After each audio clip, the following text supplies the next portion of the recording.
Hey everyone, today we're out here going to do a video about the Nosler Varmageddon in 300 Blackout. This is basically going to start the series that I'm doing on 300 Blackout ammo on my personal channel. The first part I did with a Corbon DPX is going to be on the Haas USMC's channel. Once that's up, I'm going to put a link to it at the bottom and probably at the end of the video as well.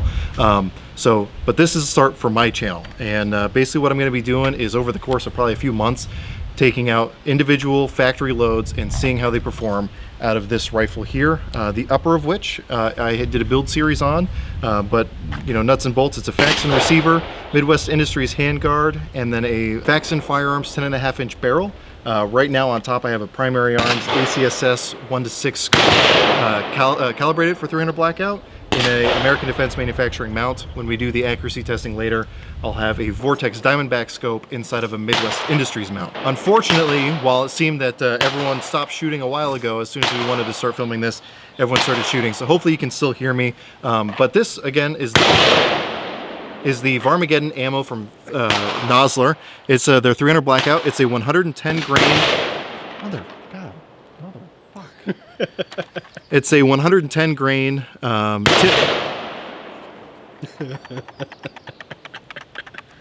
Shut up! Yeah, it's a 110 grain tipped bullet.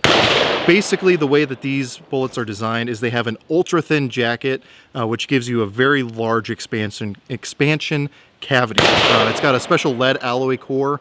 I'm basically just reading off the back here, and a streamlined flat base design. Basically what this is designed for is to make small furry things go away. And as we'll see from some gel testing, which we're going to be doing immediately after this part, I think that it has earned its name because, you know, little behind the scenes, we already shot the gel test, which was very impressive, but definitely earns its name. So stick around for that. Again, what we're going to be doing is testing it through gel. Two shots into gel, and then we're going to be testing it through a chronograph at 100 yards so we can get good velocity data across maybe 10, 15, 20 rounds, and then group sizes at 100 yards, hence where that Vortex scope is going to be coming into play. So, with all that said, let's go ahead and get to the part that everyone wants to see, which is the gel test, and then we will go on from there.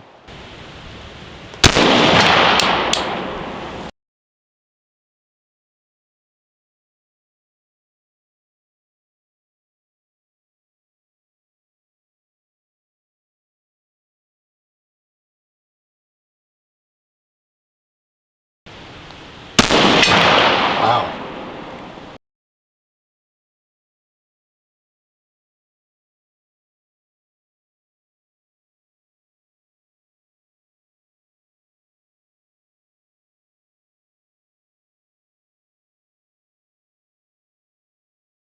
Okay, so as you were probably able to see from the high-speed footage, this thing wreaked some havoc in these small gel blocks.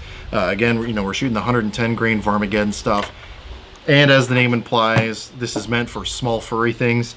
And just based off the initial impressions before even cutting this block open, this definitely looks like it is very, it has earned its name, it has earned its title. So what I'm going to do is I'm going to bring in a little bit closer. We're going to cut open this block and see what ended up with the bullet, and see what kind of fragmentation we got, and just take a better look at this permanent wound cavity. So because of my infinite wisdom, I actually wasn't recording when I cut the bullet out of the gel, so I'm going to kind of recap what I just did. The overall penetration depth was right at 11 inches. And as you can see, the permanent wound cavity is very, very significant. You'll see in the close-up pictures exactly how big, but it basically takes up vertically the entire block and horizontally probably about 3/4 of this block. And then this is what's left of the bullet, at least the main body of the bullet, what was left over. As you can see, that super thin copper jacket just shed away and created this giant blunt object, and it caused it to stop really, really quickly. Again, compared to what I shot previously, the Corbon DPX, which is obviously meant to penetrate deeper, I got about 19 to 20 inches of penetration there. Obviously that's more for personal protection versus varmints, but if you're shooting small furry animals, this is exactly what you want. You want all that energy to be dumped within those first 6 to 8 inches, and that's exactly what we have here. There's little smaller pieces of jacket kind of earlier on, So what I can do is I'll weigh this versus a full bullet to see what kind of weight retention you have going on here. But again, that's not really the point of this bullet. This bullet is to destroy the lives and basically cause the Armageddon of varmints, hence the name Varmageddon. I'm going to cut open the side of the block here so we can take a closer look at this permanent wound cavity. And again, it looks pretty gnarly. So opening it up here, you can see that that's a bad time. If that's tissue and whatever else is going on inside of a varmint, you're gonna have a bad time. Yeah, I might even take a close-up picture inside just so you can see exactly what's going on in here. So I'm gonna do that now. And then after that, we'll have Christian cut open the block that he shot, and he can give his director's commentary on that. Okay, so this is shot number 2 of the Varmageddon by Nosler. We're going to measure the depth of penetration here. And on this particular shot, we got exactly 12 inches of penetration, which is, you know, still pretty good.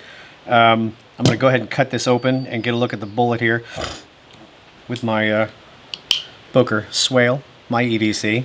Love this knife, by the way.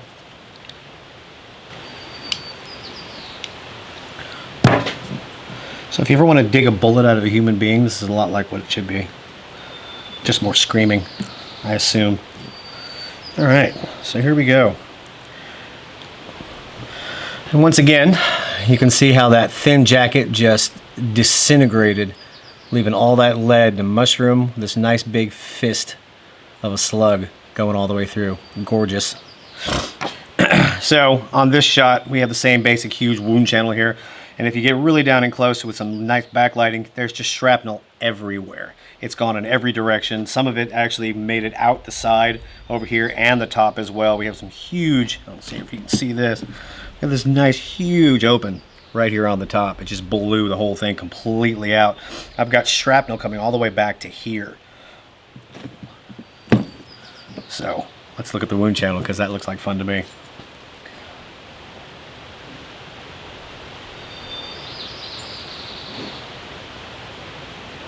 Again, less screaming.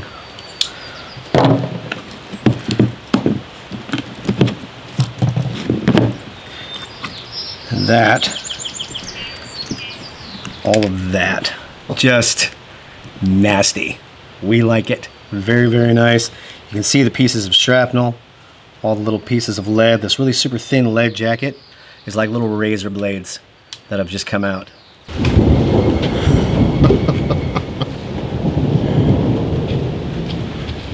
I love it. Okay, so hopefully now that the Thunder's kind of christened this part off, let's go ahead and talk about the accuracy results we got. It was fairly consistent across the 4 groups that we shot. I shot 2, Christian shot 2, both 5-shot groups. And yeah, let's just jump right in. Right here was the first group that I shot, and it measured in right at 1.452 inches, so right around 1.5 inches again at 100 yards. Second group I shot was a lot bigger, kind of, if you take into account all 5 shots. It was 2.708 inches, but the last 3 shots were all in this same hole right here. So if you take that, which is obviously not a representation of the group as a whole, it was like 0.2 inches or something like that. But again, as a whole, it was right around, just over 2.5 inches, which is, not terrible, especially for varmint ammo, that kind of thing. Still accurate enough. And again, it's worth mentioning with any barrel, each and every barrel is its own individual. One's going to shoot something better than another one usually. So that's just what this barrel was able to do. Your experiences may vary a little bit. And man, I love thunderstorms, so hearing that in the background's making me real happy right now. Then Christian's groups, I'm going to just go ahead and speak for him right now for sake of time. Came in at just under 2 inches for the first group at 1.997 inches. And then the second group was just over 2 inches at 2.138 inches. So if you're doing your part, I would say that this is about 1.5 inch ammo at 100 yards. Again, your results may vary based on your shooting ability, which is probably better than mine, and what type of barrel you're using. But definitely reasonably accurate at 100 yards, again, especially when you're talking about shooting varmints. As far as the velocities, again, I was using my Caldwell chronograph here, which hooks up to your phone and saves that for you. For the velocities, I think we have 24 5 shots total to get good averages for. And it stayed fairly consistent until like the last couple shots. They had one kind of slow one, which kind of threw off the average. But looks like it's hail right now, so that's always fun. Hopefully you can still hear me. I'm going to put all the information off here to the side as far as averages and all that. The average total, though, was 2,091.2 feet per second with a total spread of 132. It was only 93 feet per second difference between the fastest and the slowest, again, until the third to last shot, which was a little bit slower, so that kind of threw off the average. But again, all that information will be off to the side here for you to be able to look at yourself. This is what we have to deal with shooting in Oregon. We've got thunder and hail right now, so I'm probably going to reach out to right in the rain to try to get some of their waterproof targets, because this is ridiculous. We're going to go ahead and just wrap up our thoughts about this 110 grain Varmageddon ammo from Nosler. You know, again, we tested the bullets into gel, we tested the velocity, we tested the accuracy, and I would say overall, if I had like a gopher problem or a groundhog problem or any problem like that, anything small and furry, nutria here in Oregon's a big deal, this is probably what I would reach for. This stuff was extremely impressive. It penetrated very little into the gel, but it dumped all that energy almost immediately, which is what you want in something small and furry. And it was reasonably accurate at 100 yards. You know, we're dealing with, you know, 1.5 to 2 inch groups, which isn't terrible. And the velocity was very consistent as well, again, except for that one, which kind of ruined the average. And again, you'll see all the details on that. But yeah, I really think that this stuff does what it's designed to do very, very effectively. You know, you got that little small bullet there, again, only 110 grains. Got that really thin copper jacket, which makes that the expanding core just go crazy. So I'm really impressed. Christian, what were your thoughts on it? Basically, if you're going to shoot a varmint with this, be prepared to pick up pieces of it all over the yard. It does exactly what it's supposed to do. The energy dump on the inside of the gel was amazing. We had, on both shots, pieces flying out of the gel.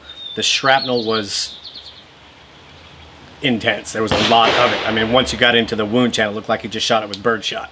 Just little pieces everywhere. Little pieces of razor blade of that jacket. That super thin copper jacket comes out like blades. It was fantastic. I really liked it. And what you just said reminded me also, that's something I wanted to mention. If you are trying to shoot animals for food, this probably isn't what you want to use. Not what you want. It's going to blow the meat apart. It's not going to be good. There's probably going to be metal fragments in there. So this is definitely something just for varmint shooting, getting rid of pests on your property. Like I said, gophers, groundhogs, nutria, all that kind of thing. It'd probably be pretty good in hogs also, would be my guess. I don't know. Those are a little bit heavier duty, so I don't know. I'm sure there are people out there who have experience with it, so if you have experience, put that below. You going to say something else? No. Okay, sorry. So yeah, again, Nosler being a company here in Oregon, I'm obviously a big fan of that, so I like Nosler products. I've had good luck with them so far. I have a couple more loads from Nosler that I'm going to be running through this exact same test, so definitely stay tuned for that. If you like the idea behind the series, definitely subscribe to my channel. Every couple of weeks I'm probably going to be putting out a video just like this with a different factory load, so definitely stay tuned for that. If you have recommendations of other things we can do to test this stuff, let me know.